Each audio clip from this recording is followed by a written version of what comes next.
lahat ay magpuri sa Panginoon Diyos na buhay.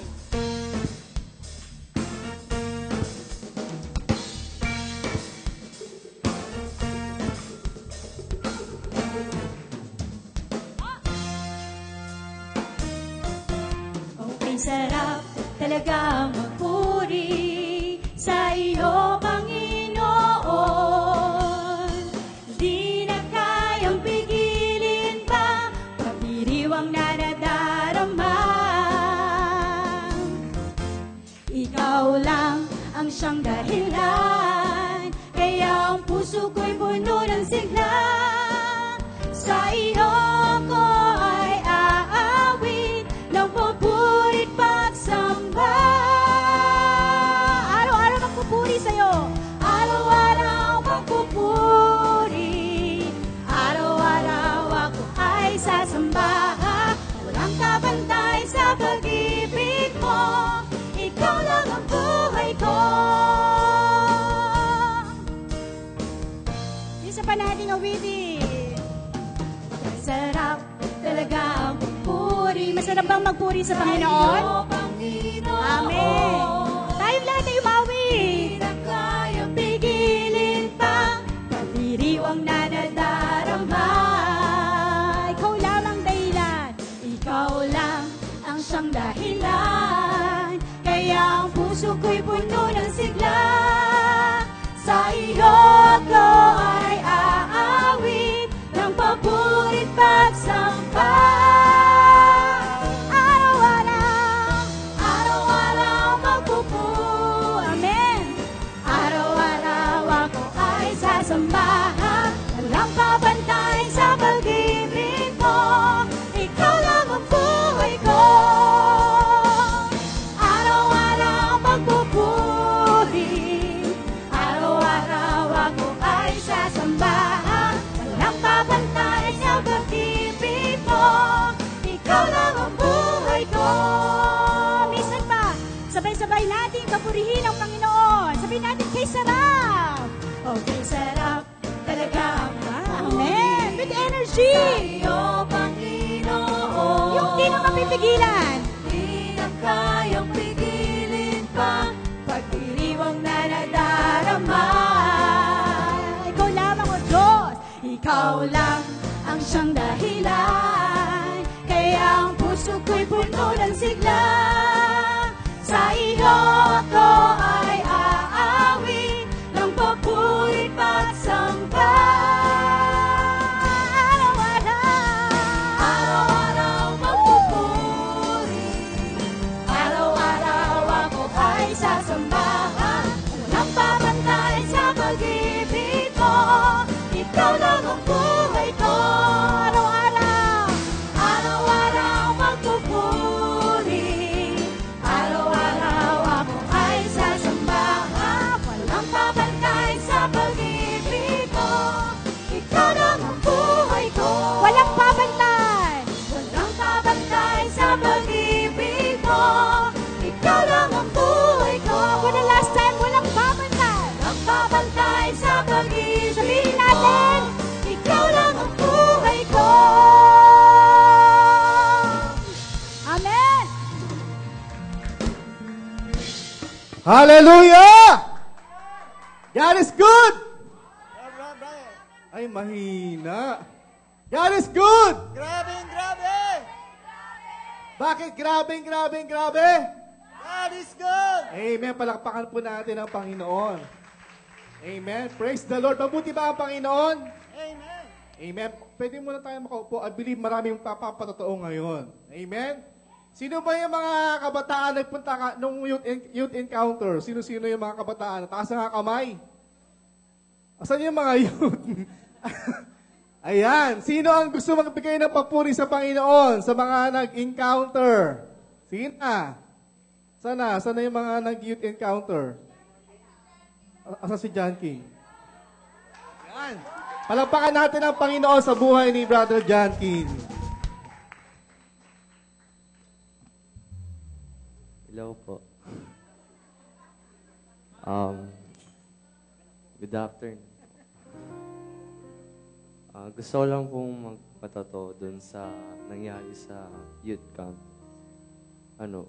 Masaya siya. Akala ko sa una boring, pero masaya pala. Masaya din kasi na-encounter ko din si God. Masarap sa pakiramdam, nakaka-refresh. Tapos, maganda din yung mga preaching, hindi rin siya nakaka-boring. Yun. Gusto pong ipagpasalamat yung lahat na ng blessings ni God na binigay sa akin. Simula po nung nakapasok na ako sa worship team, masaya po talaga ako. Yun lang po.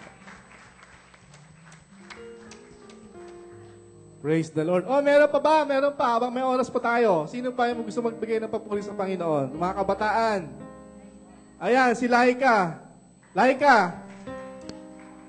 Sige na, huwag kayong mahihiya. Ito yung pagkakataon para papurihan ng Panginoon.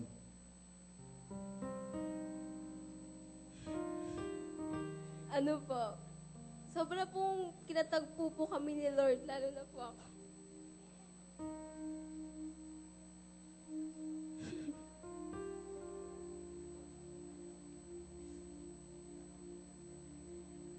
Sobra ko pong na-feel yung presence ni Lord sa puso ko nung time na nasa Real po kami. Hindi lang po ako, sobrang dami.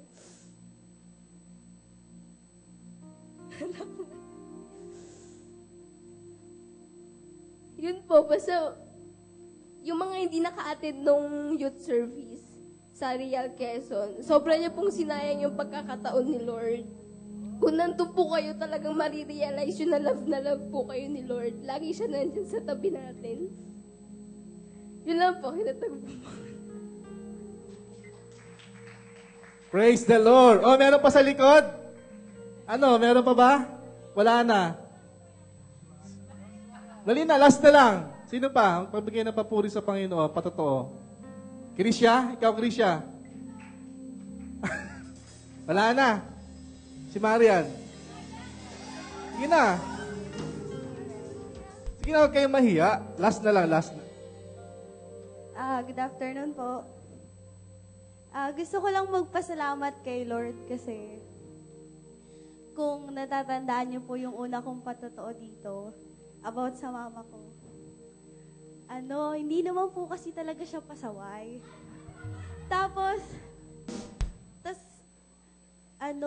yun. Tapos nung mabait po talaga siya. Hallelujah.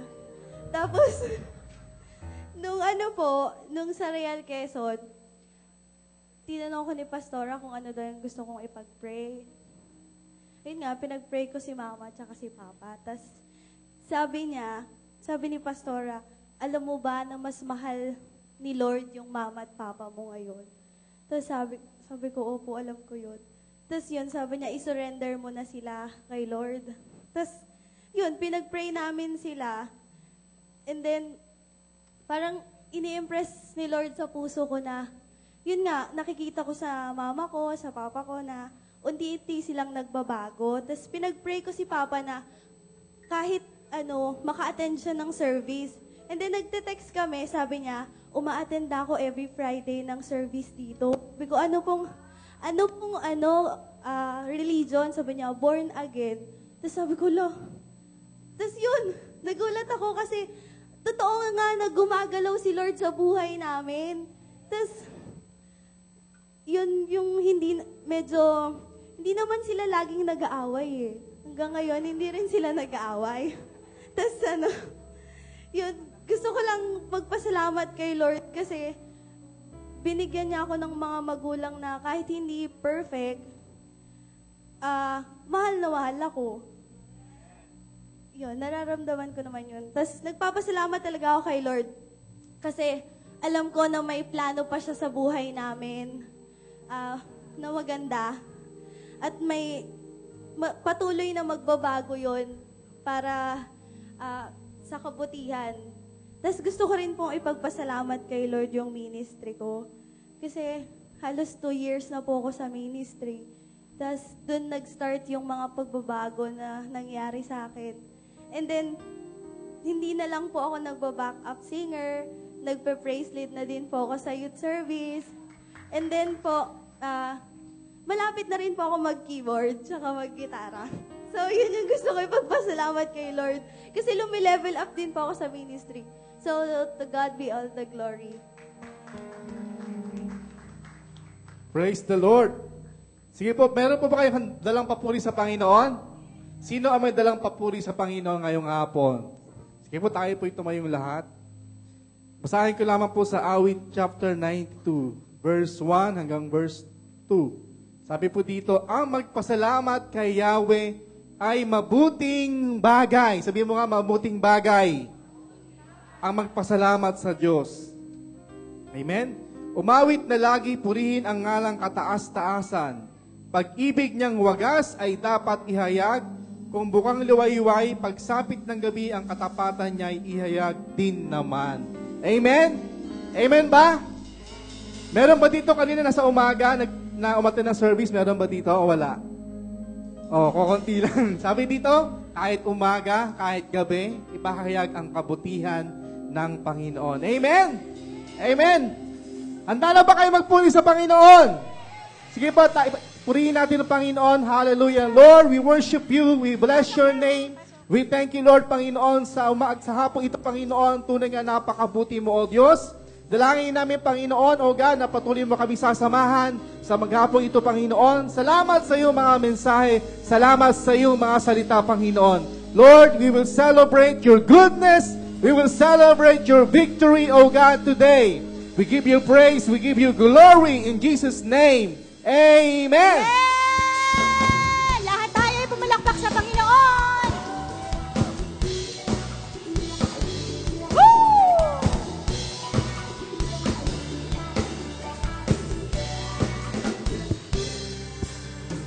Kami ay nagkatipon sa ngalan mo, Panginoon. Ang lahat ay nagdiriwang, ikaw ay kapiling ngayon. Umuulan ng pag-asa, kami ay nagkakaisa.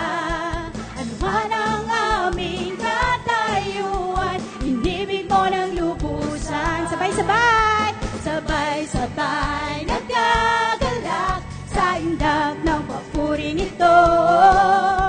Sabay-sabay, nagkagalak sa sayaw at papuri sa'yo.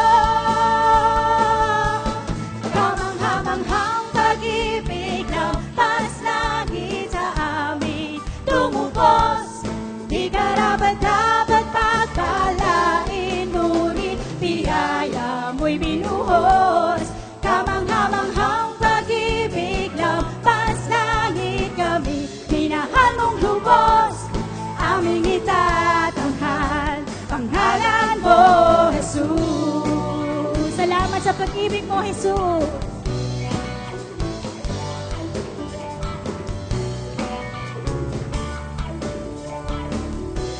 Sabay-sabay nating awitin.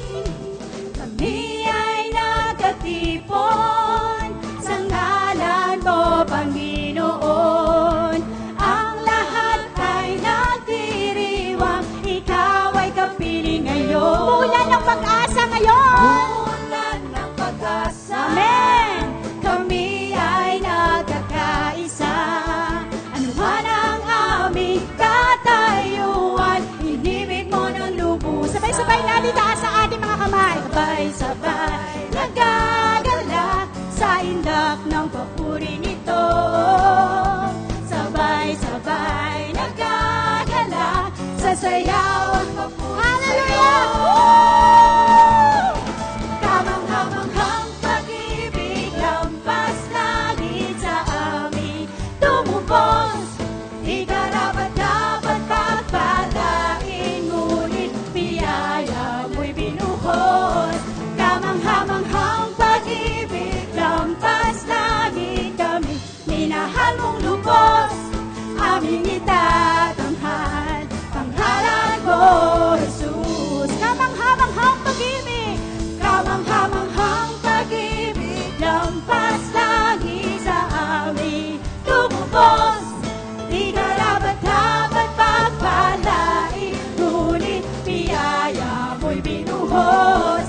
Kamanghamanghang pag-ibig, lampas langit kami. Minahal mong lubos, aming itatanghal. Pangalan ko, Jesus. Salamat, Panginoon, sa iyong pagmamahal na lampas langit. Woo! Sabay-sabay po natin awitin, ha? Sabay-sabay nagkagalak sa indak ng papuring ito. Sabay-sabay! Sabay-sabay nagkagalak sa sayaw at papuri sa'yo. Kamanghamanghang pag-ibig, lampas langit sa amin tumubos. Di karapat-dapat pagpalain, ngunit biyaya mo'y binuhos. Kamanghamanghang pag-ibig, lampas langit kami. Minahal mong lubos, aming itatanghal. Pangalan mo, Jesus. One more time, kamanghamanghang pag-ibig. Kamanghamanghang pag-ibig, lampas langit sa amin tumubos. Di karapat-dapat pagpalain, ngunit biyaya mo'y binuhos. Kamanghamanghang pag-ibig, lampas langit kami. Minahal mong lubos, aming itatanghal. Pangalan mo, Jesus. Amen. Ikaw lamang ang aming itatanghal. Ang pangalan mo lamang, Jesus. Woo!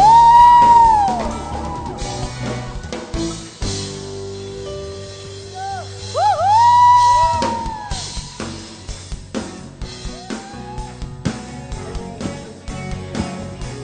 Yeah!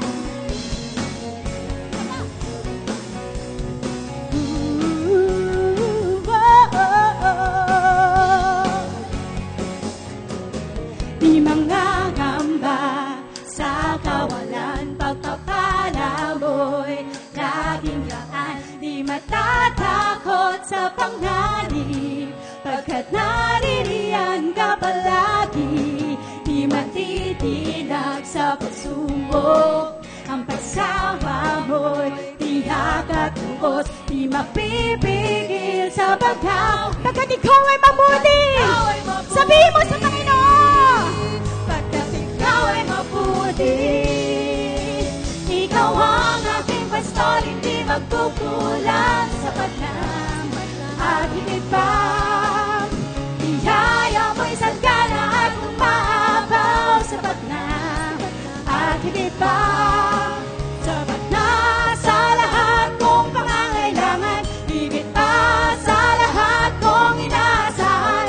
Wala nang ang mahiling pa, pagkat ika'y sapat na. Ika'y sapat na at higit pa. Ika'y higit pa.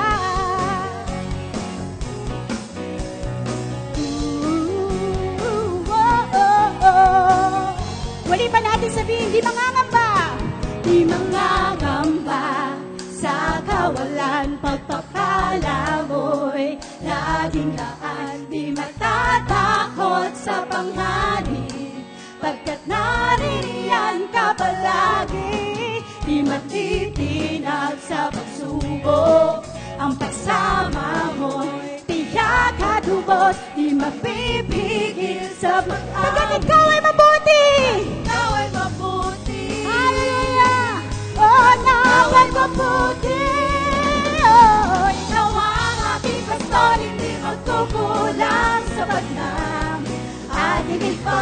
ang biyaya mo. Ikaw sa kalang umapaw. Sapat na at higit pa. Sapat na sa lahat kong pangangailangan. Higit pa sa lahat kong inaasahan. Wala nang ang mahilig pa, pagkat ika'y sapat na. Ika'y sapat na at higit pa.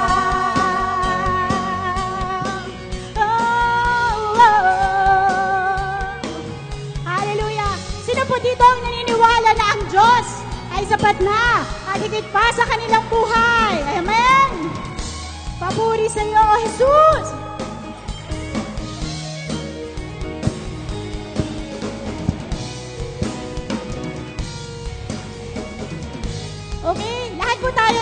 sabihin natin, ikaw ang ating Pastor, hindi magkukulang. Sabihin natin sa Panginoon, at higit pa, okay, Biyaya mo'y sagana at umapaw, sapat na.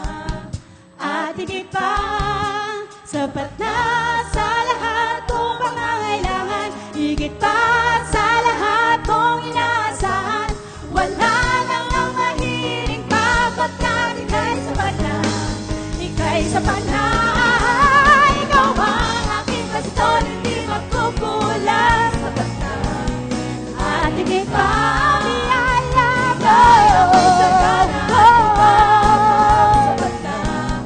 At higit pa, sapat na sa lahat kong pangangailangan, higit pa sa lahat kong inaasahan, wala lang ang mahiling pa, pagkat ika'y sapat na, ika'y sapat na. Wala lang ang mahiling pa, pagkat ika'y sapat na, ika'y sapat na. Wala lang ang mahiling pa, pagkat ika'y sapat na, ika'y sapat na, at higit pa. Woo! Ika'y higit pa. Ooh, oh, oh, oh. Hallelujah! Ika'y higit pa, Lord, sa aming buhay. Salamat sa presensya mo. Napakabuti mo sa amin, O God. Amen. Whew. Hallelujah. Napagod ba kayo sa pagpupuri? Kulang pa yun. Oo, gusto pa ng Lord marinig ang inyong boses. Amen? Sige, atin siyang awitan, ha?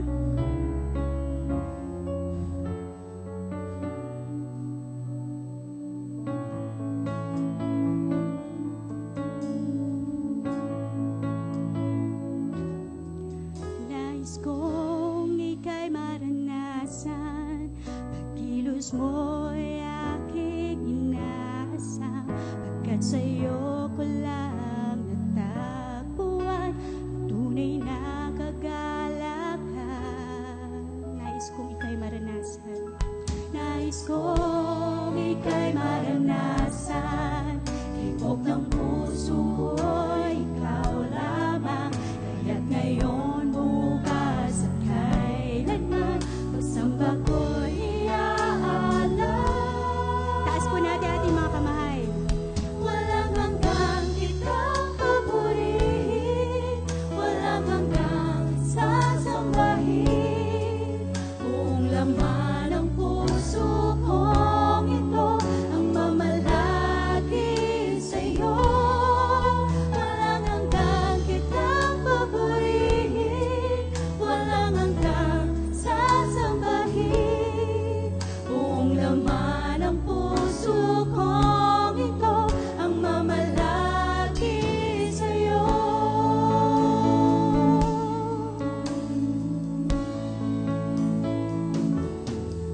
Nais kong ika'y maranasan, pagkilos mo'y aking inaasam, pagkat sa'yo ko lang natagpuan ang tunay na kagalakan. Nais kong ika'y maranasan. Sabihin natin, nais kong ika'y maranasan, hibok ng puso ko'y ikaw lamang, kaya't ngayon, bukas at kailanman, pagsamba ko'y iaalay. Sambahin natin ang Panginoon.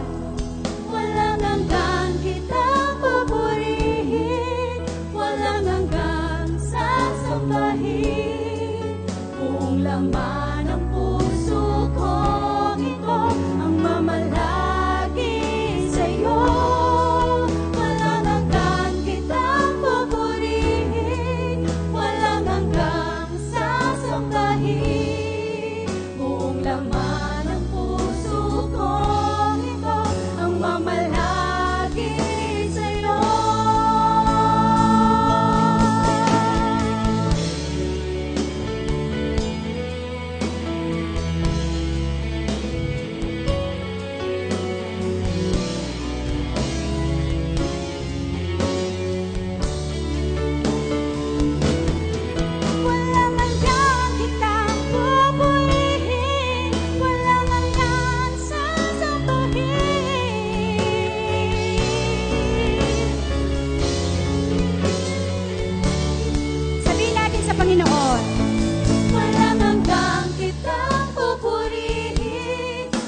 Aming Diyos, nais namin, Panginoon, na ang mga titik ng awiting ito ay hindi para lamang sa aming isip. Nais namin na maranasan ka ng araw-araw ng malalim sa aming buhay. Dalangin ko na bigyan mo ang bawat isa sa amin ng kakaibang karanasan upang patunayan kung gaano mo kami kamahal at gaano mo kami iniingatan. Salamat, O Diyos, sa hapong ito, inaanyayahan ka namin, banal na Espiritu, na puspusin mo ang mga anak mo, O God. Nihingi namin ang aming pagsamba ay katanggap-tanggap sa iyo. Hindi mula sa nguso, kundi mula sa puso. Tunay nga, napakabuti mo sa amin, O God, sa kabila ng mga kaganapan sa aming paligid, nananatili kang tapat at mabuti sa amin. Sa hapong ito, aming Diyos, dalangin ko na magparamdam ka. Hindi lamang magparamdam ka, kundi nais namin na maranasan ka ng mga anak mo dito, O God. Dalangin namin sa mga may pagdududa sa kanilang muso, sa kanilang mga puso. To those who are skeptical about you, O God, I pray that you will give them an experience, Lord, that they will never forget you and that they will never doubt that you are the God of this house, who is the creator of the universe. All things are possible for you. Walang imposible sa iyo. At anuman ang kalagayan ng puso ng bawat isa, dalangin ko ang paghaplos mo at pagkatagpo mo sa bawat isa sa amin. Dalangin ko ng bawat isa na may inaasahang tatanggapin sa iyo sa hapong ito. Inire-release ko yan in the Spirit and I pray that it will manifest in the natural in the mighty name of Jesus. And everybody said, Amen and Amen and Amen. Hallelujah. Hindi nakataas. Praise the Lord. Good afternoon po sa inyo. Pwede na po kayong makaupo. Bakit malungkot yata ang sambahayang Pilipinas? Malungkot ba kayo? Hindi. Tayo ay nanalo sa spiritual. Amen? Ano ang sabi ni Mandy? I thought, I believe, I won. Dito sa mundo, you don't expect fairness. Amen? Huwag tayong mag-expect ng parehas na laban dito sa mundo. Hindi tayo taga rito. Alam nyo kung paano nanalo si Manny Pacquiao? Alam nyo kung paano nanalo? Tinaas niya ang pangalan ng Panginoong Jesus. Pagpasok pa lang nila sa arena, nakita mo kung gaano ang peace at saka joy ng kanyang puso. Amen? Hindi siya maduming maglaro. Amen? At alam nyo, natalo man siya sa mundong ito, panalo siya sa Panginoon.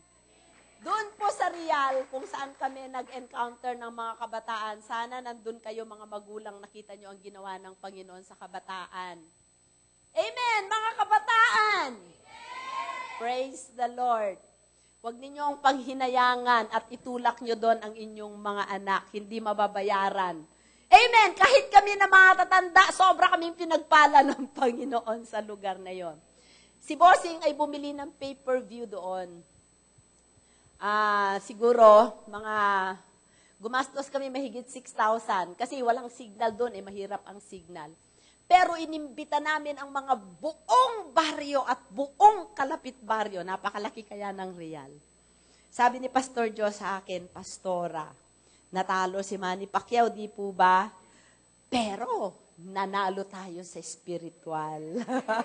Lahat ng baryo dito sa Karatig, lahat na-sharean ng gospel. Dito, ilang tao kaninang nandito, punong-puno tayo. Marami tayong bisita. Naramdaman nila ang kilos ng Panginoon. Amen? Ang anak ng Diyos walang talo. We may lose a battle, but we will win the war. Amen? Huwag kayong malungkot. Huwag kayong malungkot. Panalo pa rin ang Panginoon sa laban na yon. Amen? Nakita mo sa Japan, buong stadium binubo si Mayweather. Kahit na nanalo siya, di ba? bansa-bansa nagsasabi siya ay dinaya. Who cares? Amen? Kaya ganun din dapat ang attitude natin sa buhay. Sumablay man tayo, dumapa man tayo, bangon tayo ng bangon. Amen? So sa hapong ito, kaya hindi ako nalulungkot, natutuwa ako. Paglalaban uli si Pacquiao, bibili uli tayo ng pay-per-view. Ang saya kanina, di ba? Sa bawat suntok ni Pacquiao, sumisigaw ang church. Woo! Hallelujah. Okay, are you ready for the word? Amen. Buksan po natin ang ating Bible sa, ewan ko kung bakit ang mensahe na to ay nilagay ng Panginoon sa aking puso para sa afternoon service. Hindi ito yung mensahe kaninang umaga. Judges 13, verse 2 to 5. 5 bagay na hindi alam ni Samson. Kilala ba ninyo si Samson? Si Samson is the strongest man that ever lived on earth. Amen? Sabi po sa Judges, alam po ninyo ang bayang Israel, nung sila po ay lumabas mula sa Ehipto, ang pinuno po nila ay si Moses. Namatay si Moses at nag-take over si Joshua. Amen? Pagkatapos ni Joshua, dumating sa mga hari. Kaya sa Bible, marigan natin, nagkaroon ng mga hari, na-divide ang kingdom. Amen? So, ang sumunod na mga namahala sa bayan ng Diyos ay mga hukom. Sabihin mo hukom. Judges. At ang mga hukom, ang Diyos ang nagtatalaga. Pagka ikaw ay hukom, you rule the nation. Okay? At isang araw, okay, ay pinili ng Panginoon na ilagay si Samson. He is a judge. Okay? Kung babasahin natin sa Book of Judges, marami pong mga judges, isa sa mga powerful na judges na ni-raise up ng Panginoon sa bayan ng Israel ay si Deborah. Isa siyang babaeng mandirigma. Amen! Kaya hindi tama na puro lang lalaki ang iniluluklok ng Diyos. Maraming pagkakataon, ang mga pinakamatatapang ay mga babae. Praise the Lord sa Rema! Ito ay church na ang mga babae ay matatapang, ngunit mas higit na matatapang ang mga lalaki. Amen! Walang nag-amen sa kalalakihan na. Amen. Okay, basahin natin. So kung gusto niyong pag-aralan ito ng maganda, napakaganda po ng istorya nito. Amen? At may mga aral na gusto nating halawin. Kasi po sabi sa Bible sa Romans, ang lumang tipan ay isinulat para matuto tayo sa ating kapanahunan. Amen? Siya ang magtuturo sa atin because the Old Testament is a shadow of the things to come. So kung titignan natin, ang Old Testament ay anino ng Panginoong Jesus. Nakatago ang kwento sa mga buhay ng mga Old Testament saints. Okay? Nang panahong iyon, sa bayan ng Zorah, ay may isang lalaking nagngangalang Manoah na kabilang sa lipi ni Dan. Si Dan ay isa sa 12 tribo ng Israel. Tama? Mga anak ni Jacob. Ang asawa niya ay hindi magkaanak sapagkat ito ay baog. Kung titignan ninyo sa Bible, ang asawa ni Abraham ay baog, si Sarah. Ang asawa ni Jacob ay baog, si Isaac, baog. Ang nanay ni John the Baptist ay baog. Amen? Ipinapakita lamang na ang buhay ay hindi nagmumula sa tao, kundi nagmumula sa Diyos. Amen? Kaya ang buhay, ang mga anak natin, ay binigay sa atin ng Panginoon. Walang aksidente. Lahat sila ay precious sa mata ng Diyos. Ang tingin man ninyo sila kanila ay aksidente, hindi sila aksidente. Amen? Okay. So, hindi nanganganak. Minsan, nagpakita sa babae ang anghel ni Yahweh at sinabi, hindi ka pa nagkakaanak, ngunit hindi magtatagal, maglilihi ka at manganganak. Pag nagsalita ang Diyos, maghintay ka. Pagka sinabi ng Panginoon na yayaman ka, maghintay ka. Hindi ka maghintay ng nakatunganga. Gumawa ka. Amen? Huwag kang tatamad. Okay? Kaya mula ngayon ay huwag kang iinom ng anumang uri ng alak, nititikim ng anumang ipinagbabawal na pagkain. Sa bayang Israel, bawal silang kumain ng baboy, four-footed animals, bawal silang kumain ng walang scale, ng mga isda. Marami ipinagbabawal sa kanila. So, hindi nila dapat kainin yon. Kapag naisilang mo na ang iyong anak na lalaki, huwag mo siyang puputulan ng buhok. Sapagkat mula pa sa kanyang pagsilang ay ilalaan na siya sa Diyos bilang isang Nazareno, Nazirite. Okay. So may kwento, biblical pala yung Nazareno sa Quiapo, no? Mahaba ang buhok ni Jesus. Pero hindi sinabi dyan kung kulot.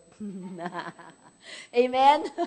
Okay. Siya ang magsisimulang magligtas sa Israel mula sa Filisteo. Alam niyo po, ang bayang Israel ay bayang nananagumpay habang sila ay sumusunod sa ating Panginoon. Ngunit ang bayang Israel ay matigas ang ulo. Self-willed sila. They want to live independent from God. They want their own way, not the way of God. Pagka sinasabi ito ng Panginoon, ang gusto nila sumuway lagi. Okay? Imbes na affectionately obey the word of God in wholehearted willingness, ang ginagawa nila ay kanilang sinusuway.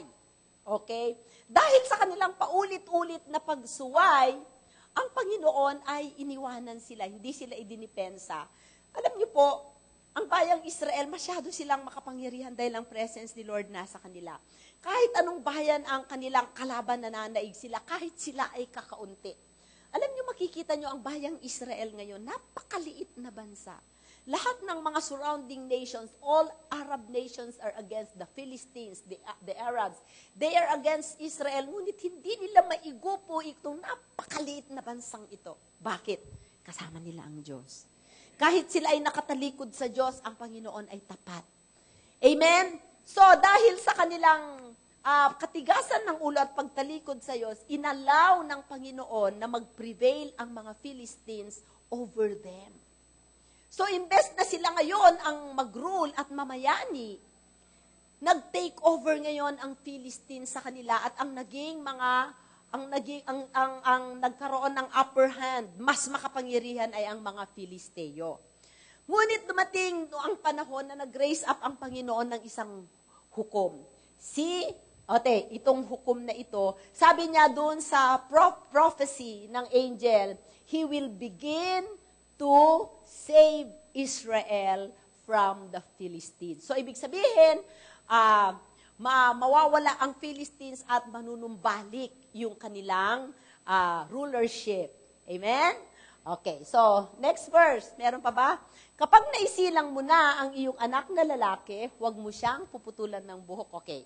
So, ano ang kondisyon? Pagka isinilang yon, huwag puputulan ng buhok, huwag paiinumin ng any alcoholic beverage. So, hindi pwede ang beer. Huwag hindi mo sabing sa langit, wala ng beer. Mas masarap ang klase ng beer sa langit. Amen? So, yan. Sino yung ipinanganak na yon ng babaeng yon? Okay. Sino yon? Siya ay si Samson. Okay? So, siya ay ipinanganak under oath na magiging Nazareno siya, Nazirite. Okay? So, at siya ang layunin ng buhay niya para i-deliver, iligtas ang bayang Israel mula sa mga Philistines. Okay? Ang isa sa mga katangian na ibinigay ng Panginoon kay Samson ay binigyan siya ng extraordinary strength. Amen? Kakaibang kalakas physical strength. Okay? Paano natin malaman kung gaano kalakas itong si Samson? Okay? Si Samson, sa kanyang sobrang lakas, babasahin natin sa Judges 16:3, ay dumating siya sa isang lugar. Okay, basahin muna natin sa Judges 16:2-3. Nalaman ng mga Filisteo na si Samson ay pumaroon sa Philistines. Kaya pinaligiran nila ang lugar na iyon at magdamag na nagbantay sa pasukan ng lunsod. Ipinasya nilang magbantay hanggang umaga upang tiyak na mapatay nila si Samson. Okay. Dahil sa kakaibang lakas niya, kahit igapos nila si Samson, laging nakakawala yon. Okay? Ngayon, from Judah, ay pumunta si Samson sa Philistines kasi meron siyang nagustuhan doon na babae. Parang sort of. Okay? Ang alam po ninyo, ang mga syudad noon, for example, Israel, ang bayang, let's say, Israel, ay napapaligiran ng makakapal na bakod na bato. Okay? Like Babylonia o like Jericho. Sino sa inyo nakarinig ng Jericho? Na na may buong bakod ang buong Jericho City ng makapal na bakod, na 6 na karwahe ang pwedeng dumaan sa ibabaw. Okay? May kausap pa ba ako? Tulog na kayo? Huwag niyo akong tutulugan kasi puyat ako, sasabayan ko kayo. Sa totoo nga, gumaganyan na ang mata ko eh. Oh. Amen. So lahat ng mga city ay walled. They call it walled city. At pagka ikaw ay nakapasok sa teritoryo nila, ang gagawin lang nila, hindi ka na makakalabas doon. Babantayan nila ang gate. Amen. Para hindi ka makalabas, para masiguro na mapapatay nila si Samson. Okay. So yon, nagbantay sila. Ngunit ng hating gabi na'y, pumunta sa pintuang bayan si Samson. Ano ang pintuang bayan? Yung gate. Okay? Inalis ang mga pangharang ng poste at tarangka, pinasan niya ang mga ito at dinala sa ibabaw ng gulod sa tapat ng Hebron. Kita niyo kung gaano siya kalakas? Kung merong poste na dalawang, let's say, malalaking poste, yon. Tapos, may steel, di ba? Ang buong-buong yon ay hinugot niya at dinala sa ibang lugar. Wala nang gate. Di ba? Di pwede ka nang mag-access, lumabas-masok ang kahit sino doon. Alam pa ninyo kung ilan ang kilo noon? Mga siguro 1,000 pounds. O ano ang 1,000 pounds? 2,300 kilos. Ay, hindi. Tama, pounds. Mas maliit pala ang kilo sa pound, ano? Ang pound sa kilo, no? Imagine ninyo yung 1,000 pounds, kaya niyang buhatin. Para lang niyang binuhat na papel papunta doon sa taas. Sa ibabaw ng gulod, sa tapat ng Hebron. Amen? Ganun siya kalakas. Napakalakas talaga ni Samson. Okay? And then, doon sa Judges 14, 5-6, sabi dito, pumunta si Samson sa Timna kasama ang kanyang mga magulang. Habang dumaraan sa isang ubasan, may isang batang leon na umatungal kay Samson. Kaya't pinalakas siya ng espiritu ni Yahweh at pinatay niya sa pamamagitan lamang ng kanyang mga kamay ang leon na para lamang isang batang kambing. Ngunit hindi niya ito ipinaalam sa kanyang mga magulang. Gaano kalakas si Samson? Kayang-kaya niyang patayin sa kanyang kamay. Siguro ginawa lang niya, hinawakan ng ulo, ibinuka yung bibig, patay yung leon. Diba? Ganun siya kalakas. Okay. Ano pa? Doon sa Judges, ano nga to? 15, 14-16. Okay? Tingnan natin. Pagdating nila sa Lihay, gusto nyo naman, Lehi. Lihay, pareho lang yun. Sinalubong sila ng naghihiwayang mga Filisteo. Ngunit si Samson ay pinalakas ng espiritu ni Yahweh at ang kanyang gapos ay pinatid niya na para lamang nasusunog na sinulid. Amen? May nakita siyang isang panganang asno, dinampot niya ito at siyang ginamit sa pagpatay sa may 1,000 Filisteo. Amen? Pagkatapos, umawit siya ng ganito. Sa pamamagitan ng panganang asno, pumatay ako ng 1,000. Sa pamamagitan ng panganang asno, nakabunton ang mga bangkay ng tao. Imaginein mo kung gaano siya kalakas. Amen? Siguro yung mga dugo, nagdugo-dugo din ang katawan niya, pero sa mga talsik lamang ng mga dugo ng 1,000. Na-imagine niyo yung 1,000 tao, meron ka lang panganang asno. Alam mo yung panganang asno, di ba may mga ngipin-ngipin pa yon dito, dito. Yun lamang ang pinangpatay niya. Amen? So, napakalakas na tao ni Samson. Dahil sa kanyang kalakasan, brothers and sisters, ito ang ginagamit niya para masindak ang mga kaaway laban sa kanya. Okay? Pero makikita natin na si Samson ay hindi tama ang kanyang buhay. Actually, kaya siya laging napapahamak, ay lagi niyang nilalabag ang kanyang vow. meron siyang pangako, o ano ba ang vow sa Tagalog? Sinumpa, sumpa.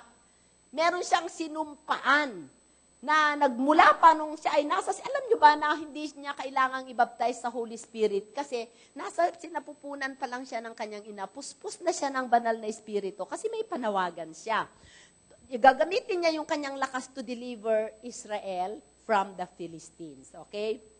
Ngunit, si Samson, kung babasahin ninyo, puro mga palpak ang kanyang mga ginagawa. Nilalabag niya ang kanyang sumpa sa Panginoon. Amen? Ngayon kung titignan natin, Pastora, bakit mo ba yan ipinipreach sa amin? Alam niyo po kung bakit? Para po, ma-realize natin na kung tayo ay kasama sa katawan ni Kristo, meron tayong covenant with God. Amen? Meron tayong tipan sa Panginoon. Amen? Noong tayo ay na-born again, isinuko natin ang ating buong buhay sa Diyos. Isinuko natin ang ating isip, puso, diwa, at ipinangako natin na susunod tayo sa ating Panginoong Hesus. Kaya nga ang tawag natin sa Kanya, Panginoon. Ano ang ibig sabihin ng Panginoon? Lord. Ano ang ibig sabihin ng Lord? Siya ang nagmamay-ari sa atin. Amen? Siya ang ating hari. Siya ang ating susundin sa lahat ng panahon. Isasantabi natin ang ating kalooban, isasantabi natin ang ating sariling pangarap, isasantabi natin ang ating sariling desisyon, isasantabi natin ang mga bagay na hindi kalugod-lugod sa Kanya. At ang gagawin natin siya ay itututok natin, ipapako natin ang ating paningin sa Kanya at siya lamang ang ating susundin. Hindi yung ating sarili, hindi yung gusto natin, hindi yung pita ng ating laman. Ngayon, pag ikaw ay na-born again at sinimulan mong maging independent sa kalooban ng Diyos, ayoko nang sumunod dyan sa Panginoon at gusto mo nang sundin yung iyong sariling kalooban, amen, humiwalay ka na at ikaw ay nagtaksil na sa tipan. Ano ang mangyayari sa'yo? Unti-unti ka nang humihiwalay sa Diyos hanggang sa tuluyan ka nang mahiwalay sa Diyos. At napakaraming Kristiyano na ganyan. Amen? Makikita mo na lang, wala na sa Panginoon.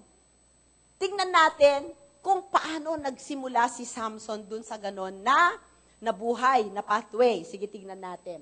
Kasi, napakahalaga po ito dahil sa kapanahunan natin, napakaraming bagay ang nag-aagawan sa ating atensyon, nag-aagawan sa ating puso. Maraming mga bagay na umaagaw sa lugar ng Panginoon sa ating puso at sa ating buhay na pagka hindi natin binantayan isang araw, sasabihin mo, bakit ako narito? Amen? Okay, yun po yun. Okay. Alam nyo si Samson, masyado siyang bilib sa kanyang sarili, sa kanyang kalakasan. Akala niya lahat ng bagay alam niya. Ngunit meron siyang 5 bagay na hindi alam. Amen? Sabihin mo, hindi ko alam ang lahat ng bagay. May mga bagay akong hindi alam. Amen. Okay. So, 5 bagay ang hindi alam ni Samson. Okay? Number 1, Samson did not know that, na walang maliit na kasalanan sa Panginoon. Amen? Alam nyo ba na walang maliit na kasalanan sa Panginoon? Ang kasalanan, maliit o malaki, white lie or black lie or red lie is a lie. Amen? Yung mga doon nagsisimula sa maliliit na bagay. Sabi sa youth camp, patikim-tikim. Hanggang sa isang araw, nalugmok na. Okay? Sabi po, dito po nagsisimula yung nahihiwalay ang ating puso sa Panginoon.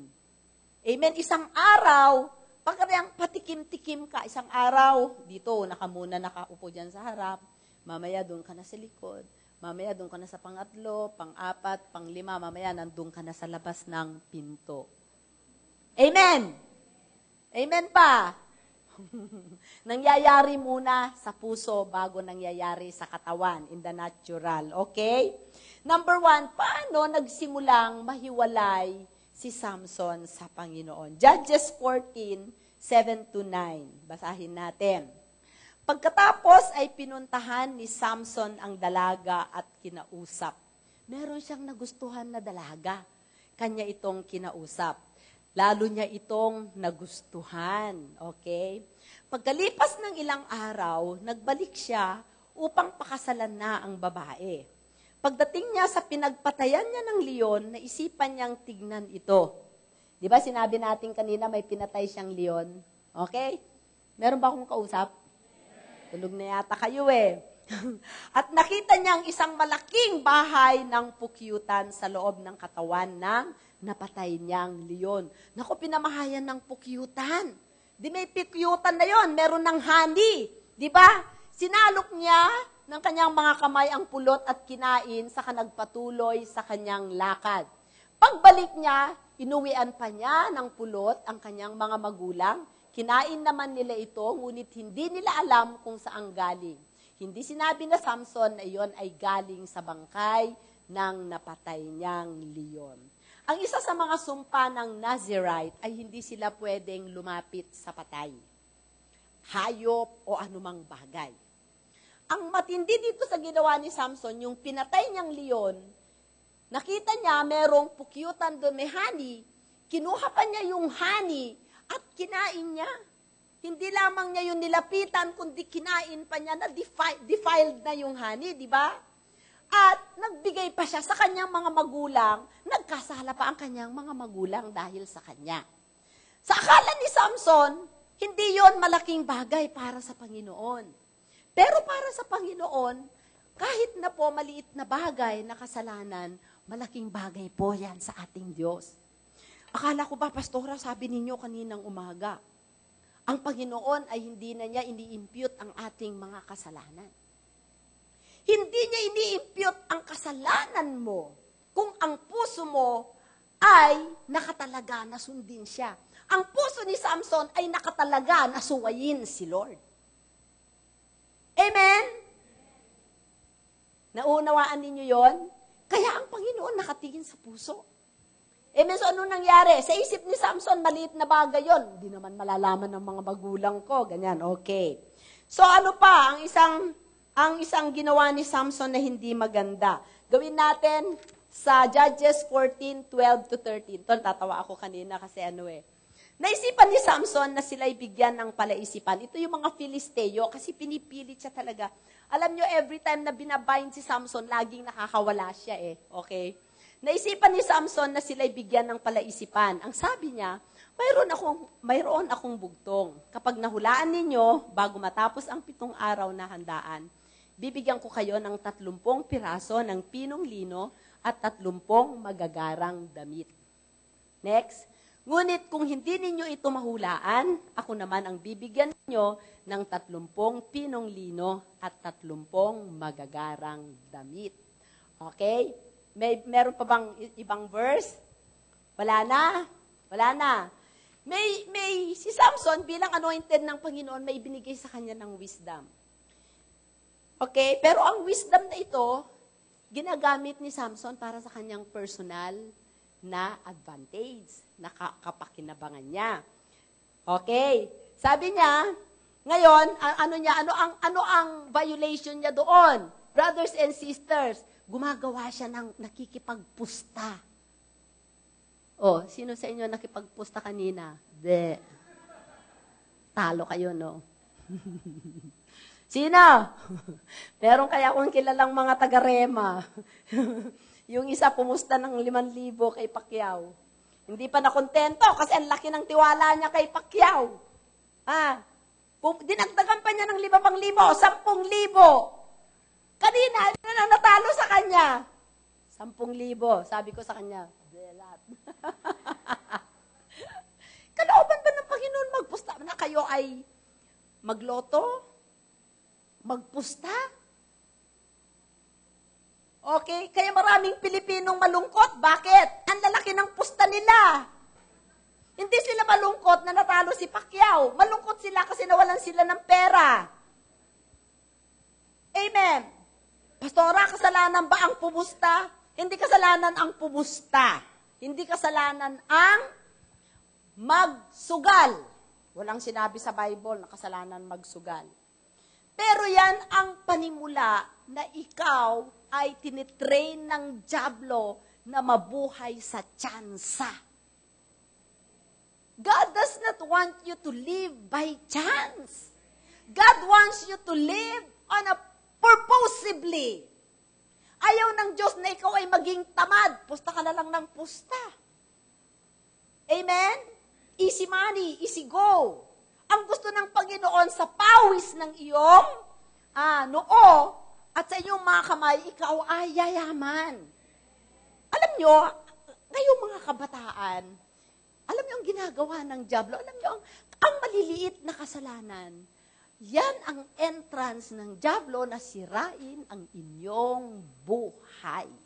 Hindi ninyo namamalayan, papunta na kayo doon. Example, isa sa mga pinakamalaking, tawag dito, curse, kung matatawag natin na curse, ay yung hiwalay dito, hiwalay dyan, divorce dito, divorce dyan, ang mga mag-asawa. Tama? Ang mga kayong mga kabataan, pagka kayo ay nakikipag-boyfriend, girlfriend ng maagang, bata pa kayo, yung iba, 13, may boyfriend, girlfriend na. 13, 14, 15. Tapos, basta, nakita niya yung lalaki kung magpunas ng pawis ay hindi ganyan, ganito. Ayaw na niya. O kaya nakita niya, ganito magsuot ng Alam mo, tinitrain na kayo ng dyablo mag-divorce sa maaga pa ninyong edad. Kaya kayo mga kabataan, tinuturuan namin na lagi nyo kaming sinusuway. Hindi kayo makikipag-boyfriend habang kayo ay nag-aaral. Dahil yan ay walang parangal sa magulang. Number 1, tinitrain kayo na dyablo na hindi sumunod sa magulang. Number 2, dahil hindi nyo naman yun mapapangasawa, dahil wala naman yun ipapakain sa inyo, tinitrain din kayo ng dyablo na makipag-divorce. Kaya pagkatotoong nagkaasawa na kayo, meron ka lang, naghilik lang yung asawa mo, ayaw mo na. Nakikita ninyo? Yun ang result ng mga maliliit na pagsuway at maliliit na kasalanan. Kaya ayaw ng Panginoon na tayo ay nagdi-disobey. Nakukuha ninyo? Yung mga ngayon nangungupit-ngupit ng mga 20-20, 50-50, hindi na yan makukontento sa 20-20, 50-50 na yan habang tumatagal. Ang kikupitin na yan ay libo-libo na. Tama, di ba? Kasi binigyan ninyo ang foothold ng dyablo. Nakita ninyo si Samson? Okay, so makikita pa natin ano pa yung kanyang mga mula doon sa pagbebet, mula doon sa pagsisinungaling. Maganda kanina yung pinakita kaninang umaga. Doon sa Judges 16:1, matindi na ito. Judges 16:1, minsan si Samson ay nagpunta sa Gaza. Doon may nakita siyang isang babaeng nagbebenta ng panandaliang aliw. Ano yan sa tawag natin ngayon? Ano pa ang tawag nyo ngayon? Diba? Siya ay nagpalipas ng gabi roon kasama ng babaeng ito. So patindi ng patindi ang kanyang pagkakasala. Nagsimula sa maliit hanggang sa patindi ng patindi. Amen? So nakita natin, brothers and sisters, sa buhay ni Samson, na number 1, hindi niya alam na ang maliliit na kasalanan ay nagdadala sa malalaking kasalanan. Alam niyo sa bahay, ang sumisira naman ng bahay, yung maliliit, yung mga anay, hindi niyo napapansin, inaanay niya ang buong bahay niyo. Isang araw, wala kang kamalay-malay, nadaganan ka na ng, nadaganan ka na ng kisame ng bahay mo. Nagsisimula sa malilit. Compromises. Not saying no when you want to say no. parang mas magbibigay mo ng pahalaga sa iba kaysa sa Panginoon. Okay? So, hindi niya alam na sa Diyos ay walang maliit na kasalanan. Okay? Number 2, Samson did not know that the Holy Spirit could live so fast.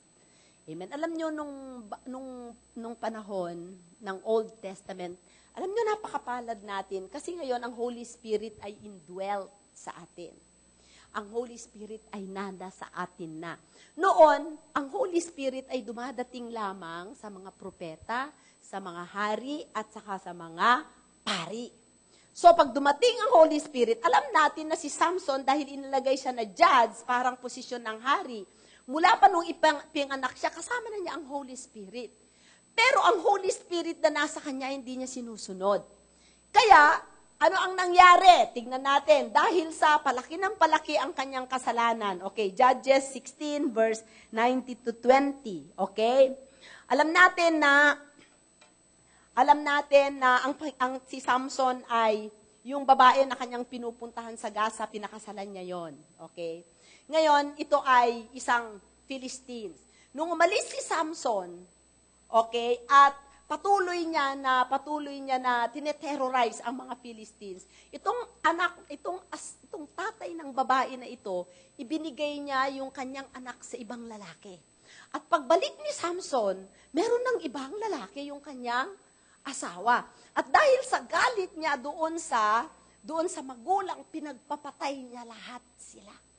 At nung siya ay dadakpin ng mga Filisteo, lahat ng mga Filisteo ay pinatay niya doon sa jawbone. Ganun siya kalakas. Amen?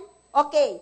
At dahil dito, isang araw, dahil mahilig siya sa babae, kahinaan ang babae. Amen.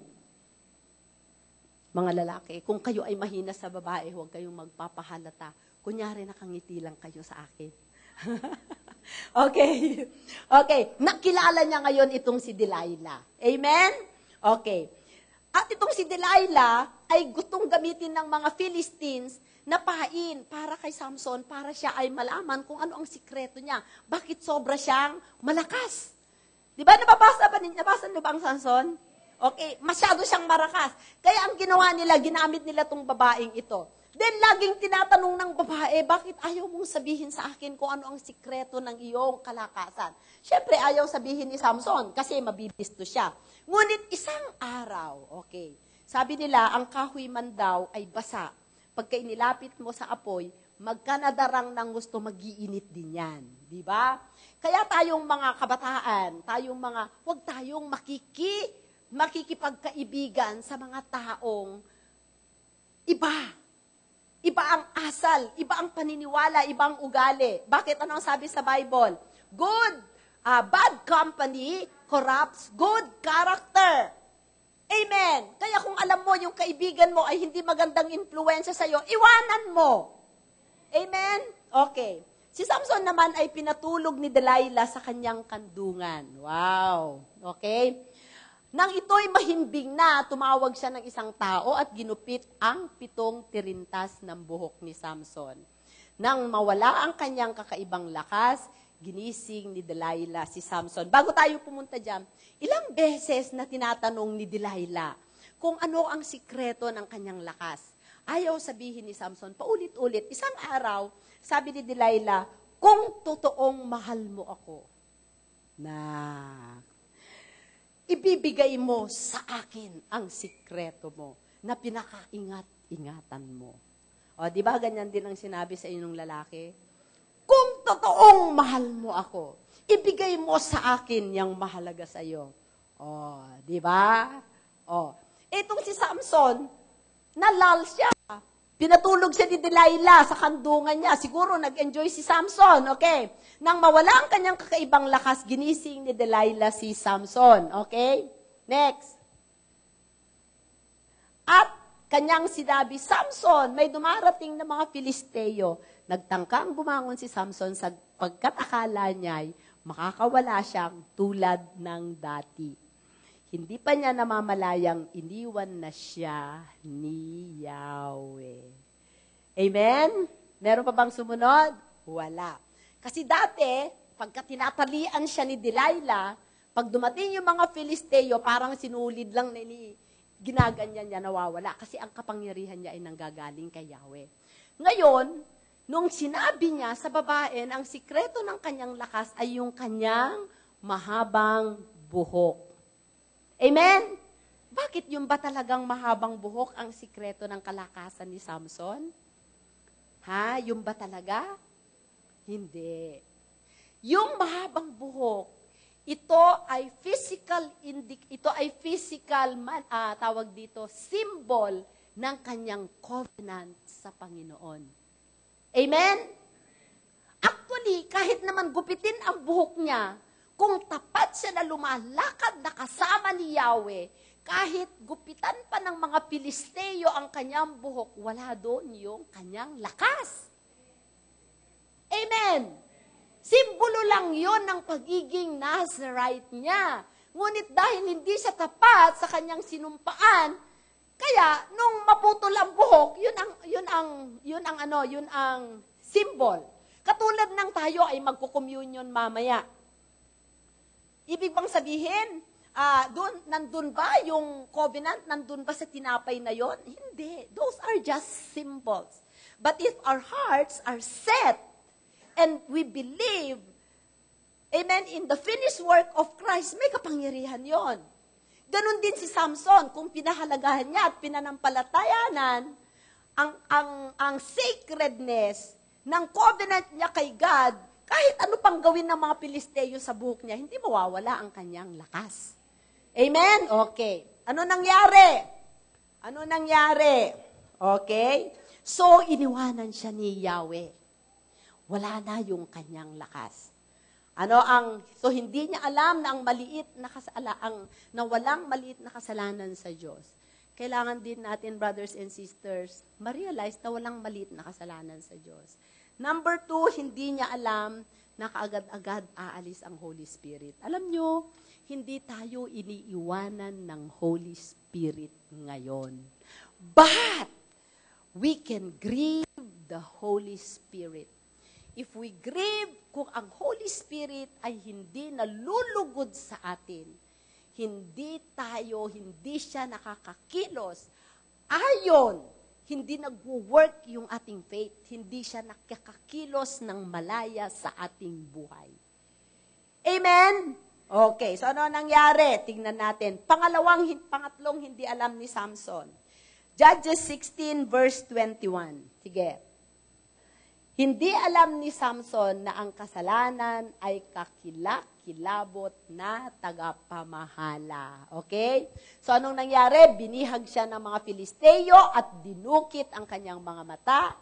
Siya'y dinala nila sa Gaza, tinalian ang kanilang tanikalang tanso at pinagtrabaho sa isang gilingan sa loob ng bilangguan. O anong ginawa nila? Anong unang ginawa nila? Dinukot ang kanyang mata. So, ang kasalanan ay nagpapabulag. Amen. Ang kasalanan ay nambubulag.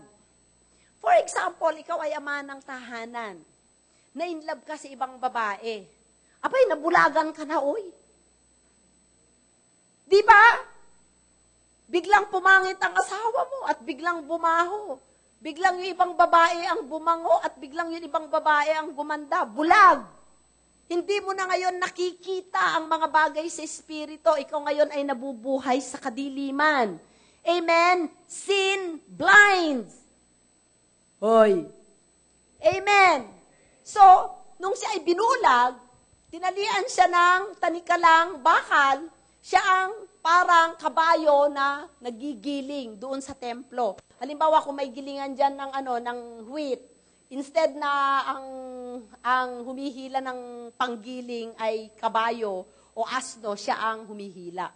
Kasi malakas siya eh. Hindi po ba? Ang kasalanan, brothers and sisters, pagka tayo ay nag-i-indulge dyan, unti-unti tayong nawawalan ng vision sa Panginoon. Hindi na natin nakikita yung buhay na maganda na nasa harapan natin, na gustong ibigay ni God sa atin. Wala tayong direksyon. Wala tayong wisdom. Amen? Puro palpak ang mga desisyon natin. Hindi natin nakikita, we cannot see in the spirit realm. Amen? And then, sin binds. Iginaghapos tayo ng kasalanan.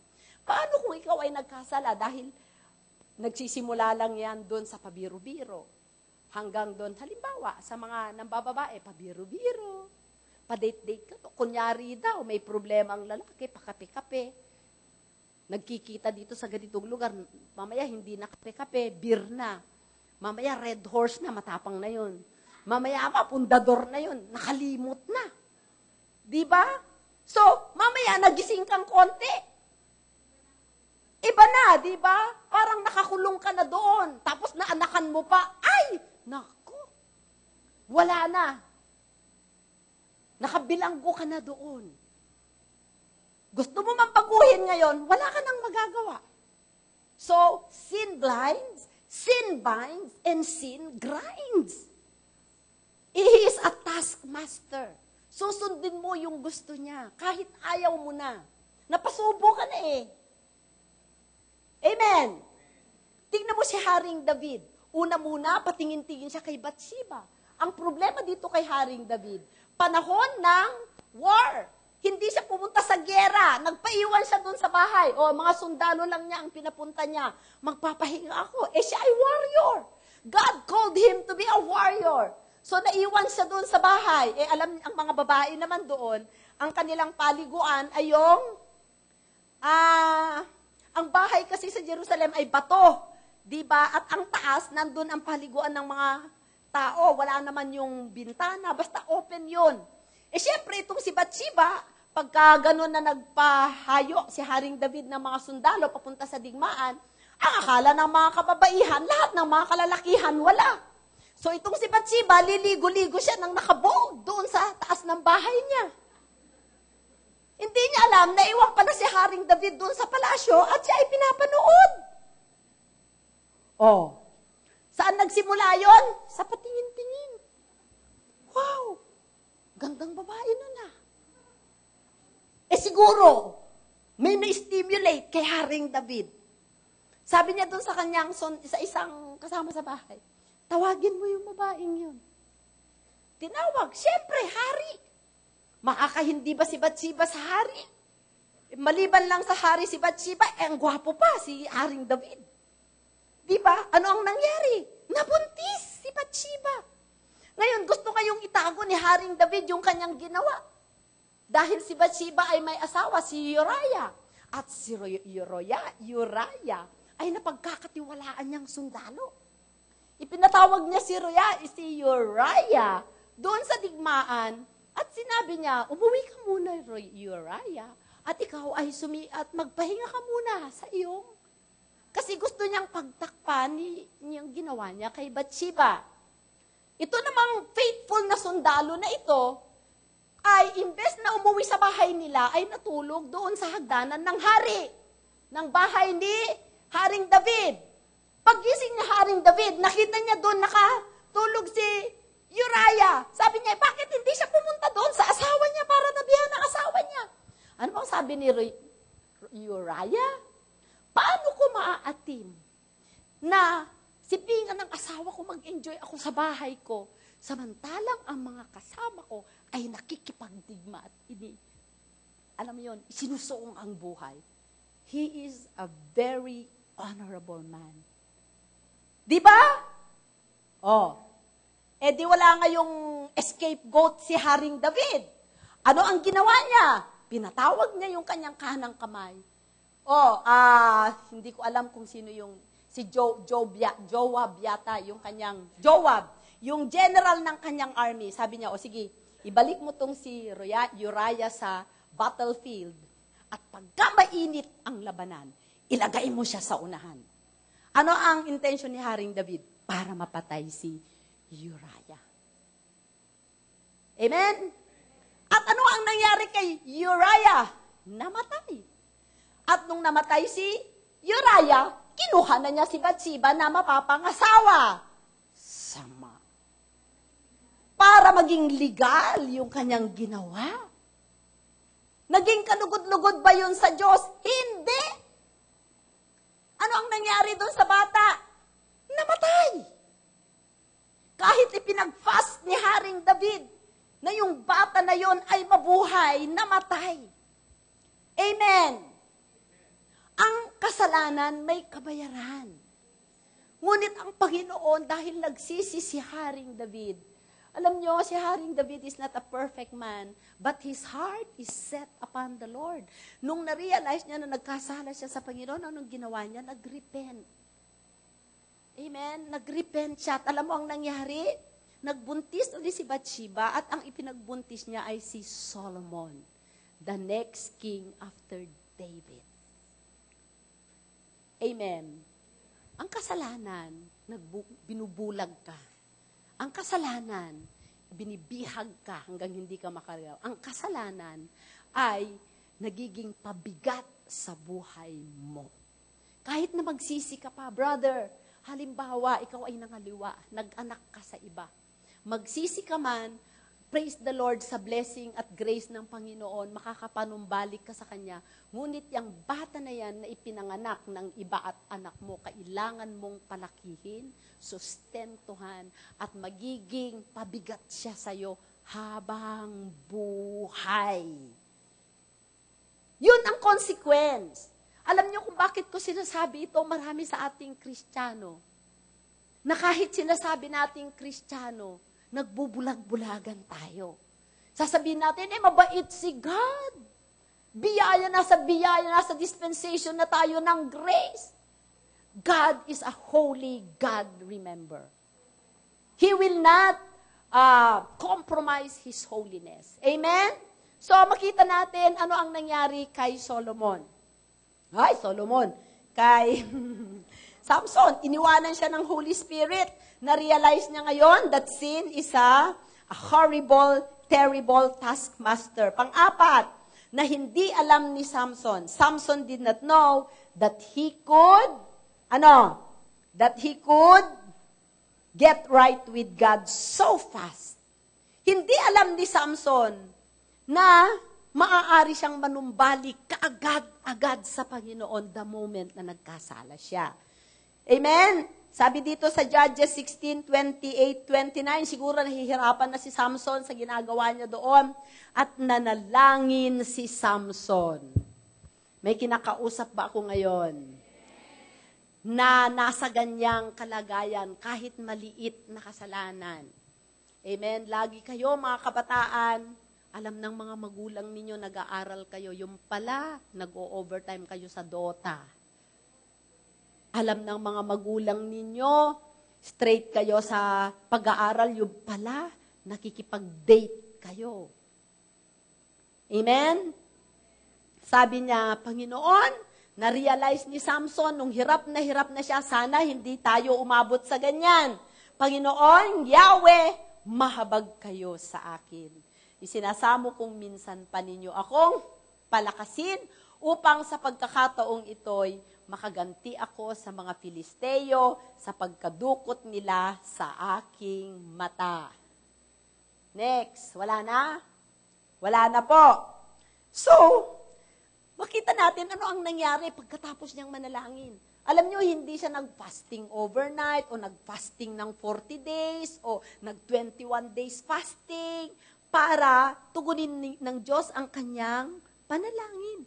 Kaagad-agad tinugon siya ng Panginoon. Doon po sa verse 16, 29-30, tingnan natin. 29-30. Hindi alam ni Samson, okay, na mas magaling ang Diyos na lumaban sa kaaway kaysa sa kanya. Amen?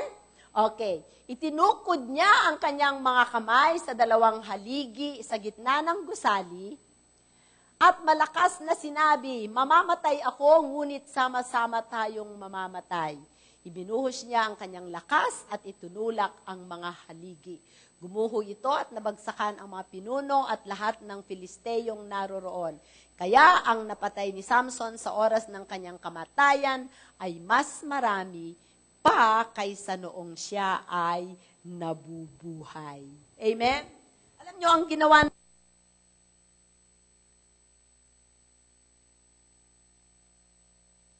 araw. Wala na yata. Okay, ito meron ba yan? Isang araw, nagkaroon ng parang celebration. At doon sa celebration na yon ay magkakatipon lahat ng mga high officials ng mga Philistines. Tapos may mga guests sila na mga dignitaries, kumbaga. At naisipan nila na gawin nilang, ano ang sa Tagalog ang sport? Parang gawin nila na sport. Si Samson, no? So inilabas nila si Samson at inilagay nila doon sa dalawang haligi para gawin nila na katatawanan or whatever. Ang hindi nila na-realize, humaba na muli ang buhok ni Samson. At nung oras na yon na siya ay nilalait, ito yung hero ng Israel, si Samson, ganyan. So, binamak siya doon. Tapos, nung time na yon na nalangin si Samson, sabi niya, Panginoon, salamat sa habag mo. Ano sabi niya dun sa 28? Ulitin natin sa verse 28. Ano ang sabi ni Samson? Sa verse 28 muna, at nanalangin si Samson. Yung time na yon na ginagawa siyang sport. Katatawanan, minamak siya ng mga Philistines at saka mga dignitaries. Sabi niya, Panginoong Yahweh, mahabag kayo sa akin. Isinasamo kong minsan pa ninyo akong palakasin upang sa pagkakataong ito'y makaganti ako sa mga Filisteo.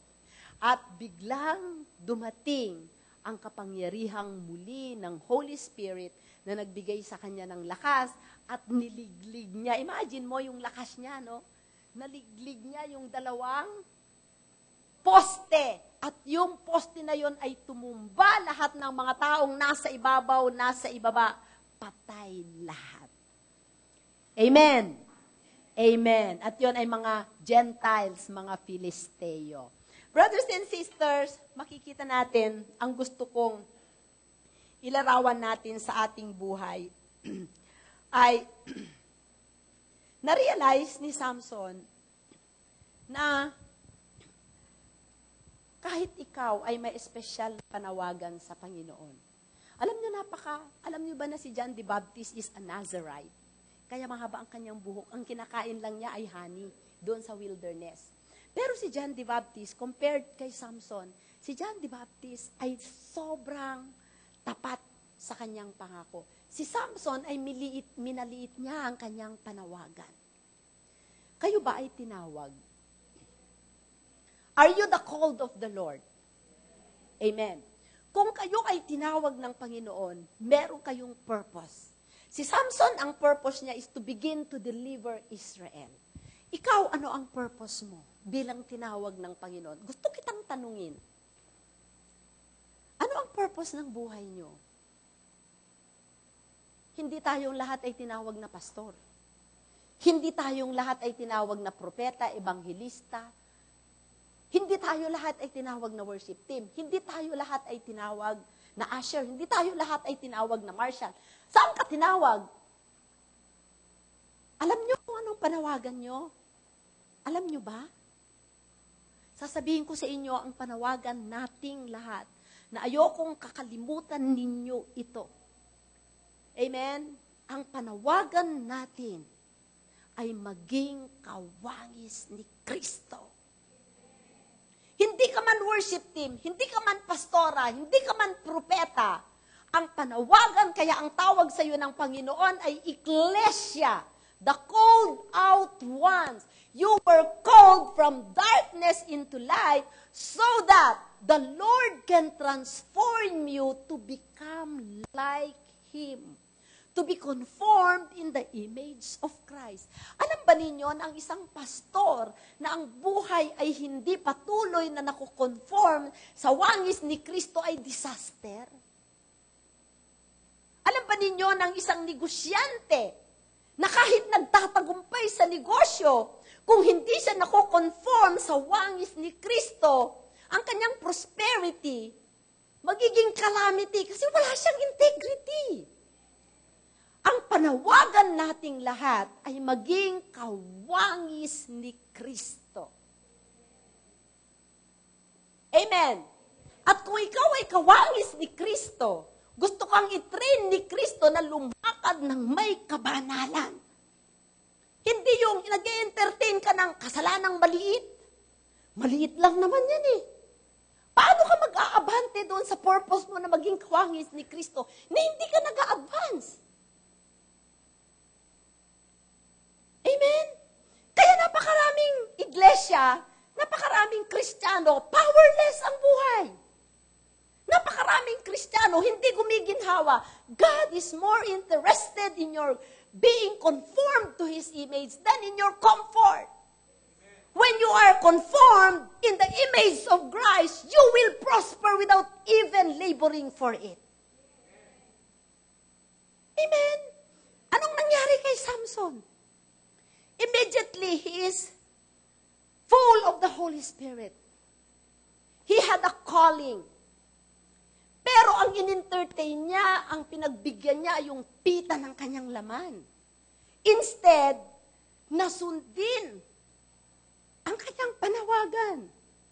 Anong nangyari sa kanya? Nabulag siya. Nagapos siya. Amen? Nag-labor siya. Ganyan ba ang buhay mo?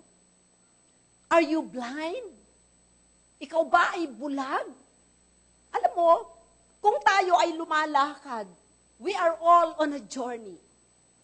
Ito ang itsura ko nung ako ay pulutin ni Jesus sa lusa. Ang gusto ni Jesus, lumakad ako sa daan ng kabanalan para maging kawangis niya. Because Jesus is my destiny. He is my reward. Amen? Kung ang aking puso ay nakaset dito sa vision ko na ito, kahit magsimula ako dito na puro ako sablay, ngunit ang aking punto de vista, nais kong maging kawangis ni Jesus para mas magamit niya ako sa lupa na ito. Sumablay man ako, ibabangon niya ako. Aabante ako. Sasablay na naman ako, ibabangon na naman niya ako. Ngunit bibigyan niya ako ng biyaya na makaabante kahit paunti-unti. Pero, kung alam ko kung saan ako pupunta at alam ko kung gaano kaganda, hindi ako magbabackslide para pagbigyan ko ang pita ng aking laman. Amen? Tatanungin ko kayo, ilang taon na kayong Kristiyano? 23 years ako. Ano na ang narating nyo? Mas mapagpatawad ba kayo ngayon? Mas mapagmahal ba kayo ngayon? Mas mapasensyosa ba kayo ngayon? Mas masipag ba kayo ngayon sa gawain ng Panginoon? Mas mabunga ba kayo sa Panginoon ngayon? O nag-backslide kayo? Nag-backslide, bumalik kayo back to zero. Dahil may nag-imbita na kasalanan. Nag-imbita na kasalanan. Oh, wag ka nang umano dyan. Maraming mga taong ano dyan. Mga fake. Naniwala ka. Sige. Niwanan mo ang first love mo, niwanan mo ang panawagan mo. Ito, sasabihin ko sa inyo, isang araw, makikita mo bulag ka na. Isang araw, nakatali ka. Isang araw, nagle-labor ka. Amen. Ano ang mensahe natin? Alam nyo, pagka nasa Panginoon tayo, supplied tayo ng lahat ng kailangan natin for life and godliness. But we have to set our heart to follow Jesus and Jesus alone. Amen. Mag-ingat tayo sa invitation ng kasalanan. Alam nyo, sa kapanahunan natin, ang pinakamalakas na negative influence na ang daming nagbabackslide, money, prosperity. Maraming pumupunta sa church hindi para sumamba at para hindi makapakinig ng aral, para makonform ang kanilang buhay sa Panginoon. Punta sila dito for the blessing. But not the blessor. Nahanap nila dito the gift, but not the giver. Amen. Dalangin ko, nandito kayo sa Rema para tayo ay lumago sa pagkakilala sa Panginoong Jesus. At mailinya natin ang buhay natin sa Kanyang buhay. Hindi yung pagka may konting ano dito. Alam nyo, sabi nga ni Pastor Lito, lahat ng mga kapatiran na natitisod ay naglalakad sa dilim. You are still in darkness dahil lagi kang natitisod. But if you are in the light, kahit anong pangtitisod ang gawin ng dyablo sa'yo, hindi ka matitisod. Mananatili ka kasi hindi naman yung pastor ang pinanda mo dito, hindi naman yung praise leader ang pinunta mo, ang ipinunta mo dito ay ang Panginoong Jesus. Bakit dito? Dito kanya itinanim. Amen? Mag-ingat tayo sa invitation ng mundo. Mag-ingat tayo sa mga ibang boses. Amen? I-check natin ang ating puso. Nasaan ang puso natin?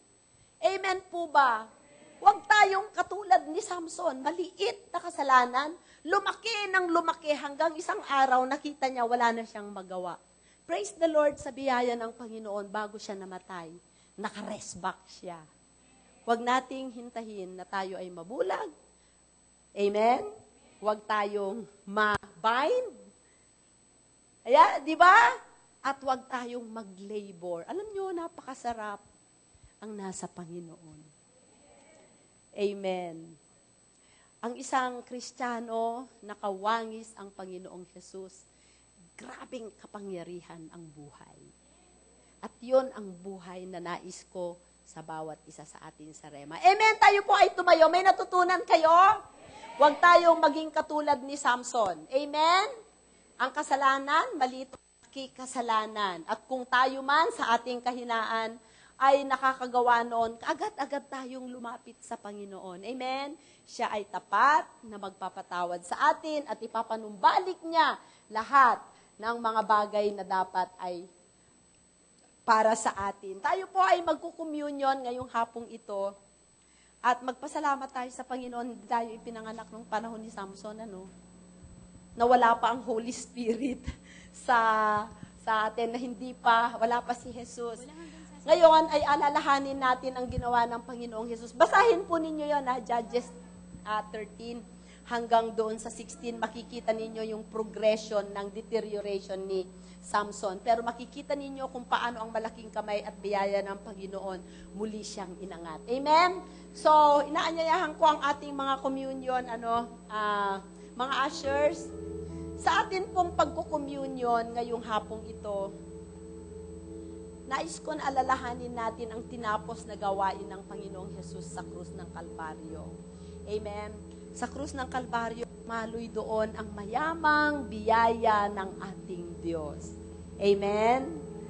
Na anuman ang kalagayan natin sa buhay, pwede tayong lumapit sa krus ng Kalbaryo. Ano ang tinapos ng Panginoon sa krus ng Kalbaryo?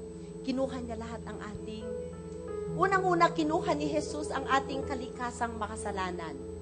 Nakikinig ba kayo sa akin? Tayo ay pinanganak na may likas na makasalanan. Yung kalikasan na yon, nung tinanggap natin ang Panginoong Jesus, Daniel, doon ka sa likod. Nung tinanggap natin ang Panginoong Jesus, sinipa niya yung kalikasan ng kasalanan, ipinalit niya ang kalikasan ng kabanalan. Kaya tayo ngayon, kung pipiliin nating maging banal, alam niyo ang banal, hindi nagsusot ng hikaw o nakalugmok. Ang taong banal ay may takot sa Diyos. Hindi takot na yung tormenta, kundi reverence. You have ino-honor mo si God. Nire-reverence mo siya. Revere. Okay. Ang takot sa Diyos ay pagsunod sa lahat ng kanyang kalooban. Amen. Hindi yung pagsunod sa ating sarili. Alam niyo po, pag gayon ay gagawin natin, magre-release si God sa atin ng kakaibang biyaya. Ano ang biyaya ng Panginoon? Strength, wisdom, love. Amen? Bibigyan niya tayo ng divine connections, opportunities, special skills, anointing. Yun ang mga favor. Amen? Mercy. Yun ang mga bagay na hindi mabibili ng pera, na available sa atin kung tayo ay magpagpakumbaba sa kalooban ng Diyos. Ngayon, sa hapong ito, as we partake of the communion, let us remember what the Lord Jesus did for us. Kinuha niya ang ating kamatayan para magkaroon tayo ng buhay na walang hanggan. Kinuha niya ang ating sumpa para maranasan natin ang pagpapala. Kinuha niya ang ating sakit para tayo ay gumaling. Kinuha niya ang ating kahinaan upang tayo ay maging malakas. Kinuha niya ang ating kapighatian para magkaroon tayo ng joy. Kinuha niya ang ating brokenness so that we can have wholeness. All those things are available by faith. So, when we partake of the communion, let us believe. Amen? So, pwede na po tayong kumuha ng mga communion elements.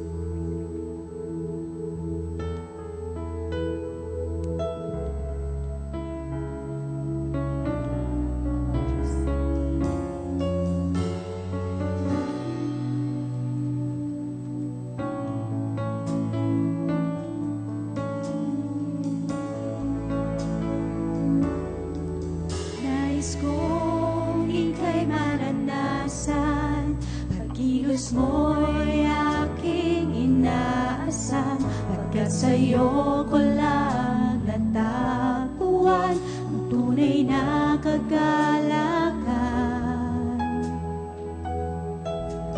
Nais kong ika'y maranasan, tibok ng puso ko'y ikaw lamang, kaya't ngayon, bukas at kailanman, nagsamba ko'y iaalay.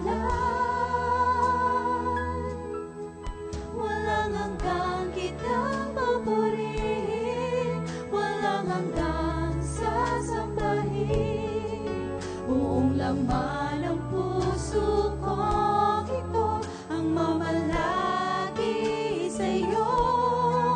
Walang hanggang kitang papurihin, walang hanggang sasambahin, buong laman ng puso kong ito ang mamalagi sa'yo.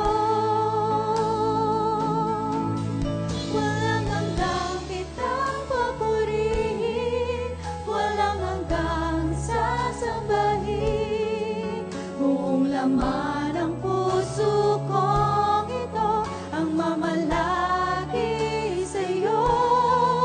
Walang hanggang kitang papurihin, walang hanggang sasambahin, buong laman ng puso kong ito ang mamalagi sa'yo. Bago po tayo mag-communion,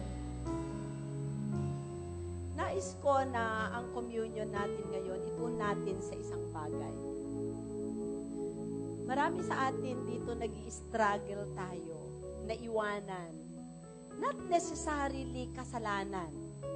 Pero ang mga bagay na ito ang nagnanakaw sa atin ng panahon para tayo ay mas may oras, may devotion tayo sa Panginoon. Amen? Yung iba sa atin, lalo na sa mga kabataan, alam ko, may mga naa-addict dyan sa computer games. Hindi ninyo namamalayan, 5 oras na pala ang nakakalipas, nawalan na kayo ng time mag-aral, wala na, nakaganyan na lang kayo sa inyong gadget. Hindi kayo nakapag-relate sa mga mahal niyo sa buhay, nakausap ng maayos. Alam mo ba, yung makikipag-usap ka na, gawin mo gano'n. Pero yung maging interesado ka na makipag-communicate, makipag-relate sa ibang tao kahit mahal mo sa buhay, wala na. Kasi lahat ng oras mo nasa gadget ka. Tama? Addiction na yon.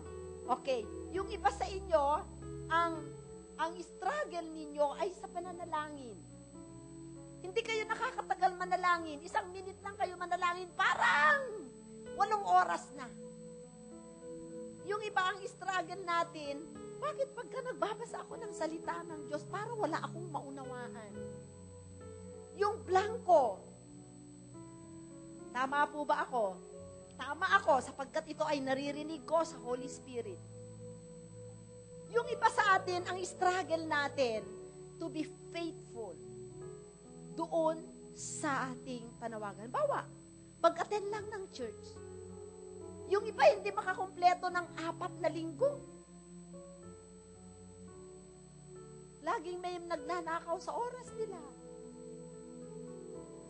Maliliit po na, yung iba, naku, alas 7, nanonood na ng telenovela. Mamaya, alas 2 na, walang nangyari. Nanood ng telenovela, hindi niya alam. Pagka napupuyat siya, bumababa ang immune system niya. Lumalabo ang mata niya. Hindi niya nagagabayan ang mga anak niya. Hindi na siya nakakapagbasa ng Biblia. Hindi na siya nakakapanalangin. Hindi nakaupo siya ng matagal doon. Na-stroke na siya dahil hindi makadaloy ng maayos yung mga ganyan din yung mga batang nakaupo sa computer. Alam nyo ba na may mga batang nakaupo sa computer, biglang nai-stroke mismo doon, mga 18, 19, 20, 21 years old. Amen. Hindi yan kalooban ng Diyos sa buhay natin. At sa ating pagkukomunyon, sa hapong ito, nais ng Panginoon, nakatagpuin kayo in your struggles. Amen. Sa ating pagkomunyon, sabihin nyo, Panginoon, nadadaya ako, ninanakaw ng dyablo ang aking oras sa telenovela, sa computer games, o sa pakikipagkwentuhan sa aking mga barkada ng walang kapararakan. Sa hindi ako makapagsabi ng hindi sa mga kumpare, kumari ko pagka ako'y tiyayaya kahit araw ng linggo. Alam nyo, kung magiging katulad tayo ni Samson, i-recognize natin ang mga pagkukulang natin na yan, katatagpuin tayo ngayon ng Panginoong Jesus. Amen? Amen. Sabihin natin sa Panginoon, Lord, bigyan mo ako ng biyaya, mapagwagian ko ito. Bigyan mo ako ng ibang pagkakaabalahan na magiging mabunga ang araw ko. Maaaring ang bunga ay pera. Bibigyan ka ng Panginoon ng creative na idea na kumita ka. Hindi ka pabigat lang sa asawa mo. Maaaring ang bunga ay kaluluwa para sa kaharian ng Diyos. Maaaring ang bunga magsisimula muna sa iyo. Kung maganda ang health mo, mas magiging kagamit-gamit ka sa Panginoon. Amen? Kung ikaw ay estudyante at hindi naubos sa gadget ang oras mo, mas magiging matalino ka sa eskwelahan. Mas magkakaroon ka ng opportunity. Amen? Amen. So, sa ating pangungumyunyon, nais kong bigyan ko kayo ng oras na bago tayo mag-partake sa communion, may personal kayo na sa Panginoon, Lord. O kaya yung iba naman sa inyo, Lord, nahirapan ako sa pag-aaral. Bakit ba itong subject na ito, pang 5 beses ko nang inulit, hindi pa ako nakapasa? Sa maliliit na bagay, interesado ang ating Panginoon. Amen? Amen. O ang nagiging dahilan, may sinisisi tayong ibang tao sa buhay natin, ngunit hindi natin alam, nasa atin pala ang susi. Amen. So kung ang struggle mo, nais mo na lagi akong makapunta sa church, makapag-attend ng ganito, pero lagi akong walang pera, wala akong pamasahe, yung ganyan. May imposible ba sa Diyos? Wala, hindi po ba? So sige, tayong bawat isa sa atin ay manalangin tayo sa Panginoon. Hallelujah. Thank you, Lord. Ramashik.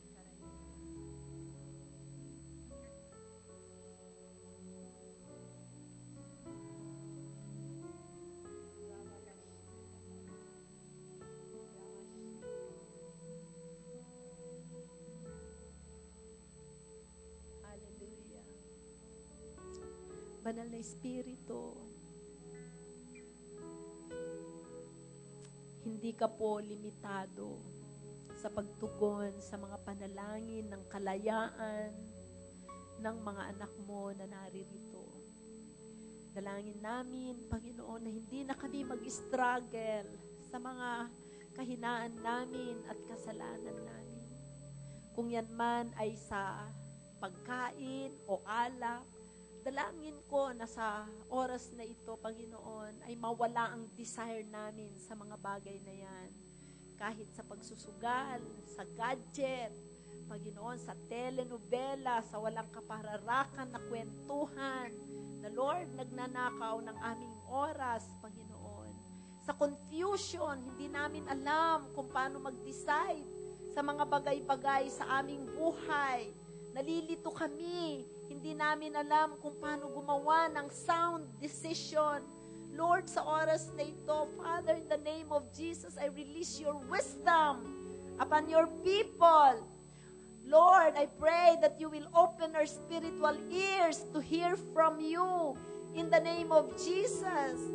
Purify our hearts so that we can hear from you. It's from our heart that we hear your word and your instructions. Salamat po mula sa araw na ito. Hindi na kami mag-struggle sa mga bagay na ito, O God. Everything else, change will come easy. Change will come easy. In the name of Jesus, because you will pour out your grace, your anointing, and your ability to your people today. Paniniwalaan namin sa aming pagkukommunion, seselyuhan mo, Panginoon, ng banal na dugo ni Jesus at ng iyong salita. At Lord, Lord, salamat sa biyaya. Hindi kami mangangako sa iyo, Panginoon. Ngunit mananampalataya kami, nabibigyan mo kami ng biyaya para mapaglabanan namin ito, O God. Ito ang aming dalangin sa ngalan ni Jesus at lahat ay magsabi ng Amen. Sabi mo sa katabi mo, malaya ka na. Okay, sabi po sa Matthew 26:26, itaas po natin ang ating mga tinapay.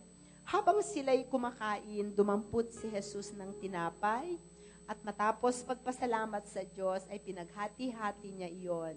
Ibinigay sa mga alagad at sinabi, kunin ninyo ito at kainin. Ito ang aking katawan. Pansin nyo, ang katawan, butas-butas, nabayubay sa krus, nasugatan, dahil kinuha niya ang ating sugat. Ating sakit, ating brokenness, ang ating weakness, amen, ang ating kasalanan, kinuha niya lahat sa krus ng Kalbaryo. At dahil kinuha niya, pinalitan niya yon ng kanyang kalakasan, amen, wholeness, ang kanyang katwiran, ang kanyang kabanalan. Tanggapin natin yon. Amen? Kainin natin ang simbolo ng kanyang katawan.